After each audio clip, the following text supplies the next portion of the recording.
My question is, how do we understand the claim that Jesus, peace be upon him, was crucified on a cross, tree, or pole in light of Deuteronomy chapter 21, verses 22 and 23, and Galatians chapter 3, verse 13, which states that whoever is hung on a tree or pole or cross is cursed? Thank you. Well, I'd say you're about that close to understanding the gospel, right? Because we know Jesus is righteous according to both the Bible and the Quran. Muhammad in the Hadith said that Satan touches everyone who comes into the world, but he couldn't touch Jesus or his mother. Everyone else, Muhammad, everyone, Satan could touch him, but not Jesus.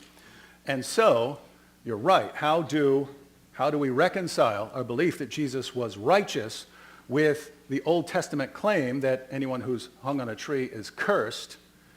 And it seems that we would have to say that Jesus was cursed in spite of being righteous, and that's exactly what the gospel says, right? The one who is without sin became sin for us. So, if we left those things out, and you would wonder, oh, was Jesus cursed? Well, Jesus was righteous, and yet he was cursed. And notice he was hung on a tree, according to Shabir as well. So he's under a curse, according to both views on the stage tonight.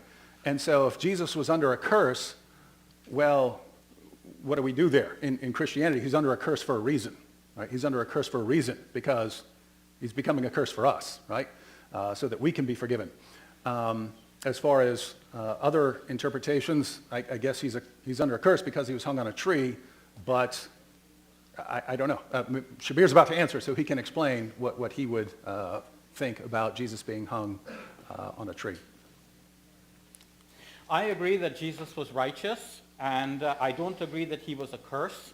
And the Deuteronomy passage actually refers to a person who was hung justly for his crimes. So he's under the curse of God, according to Deuteronomy. Paul misunderstood this, and though Jesus was unjustly hung, Paul said Jesus became a curse, but he's a curse for us. But that is problematic because, as Dr. William Lane Craig asserts, you cannot just simply say that Jesus got up and rose from the dead on his own. God had to raise him from the dead.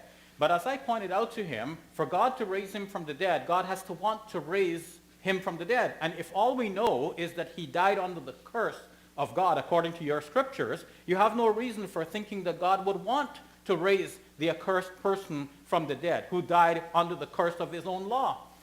So you have a contradiction here, and it's a major one, and that's another reason for believing that Jesus was not raised from the dead, and it's better to think that he did not die in the first place.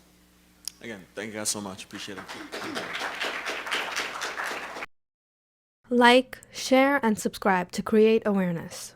We are also available on Facebook, Google+, Twitter, and Paltalk.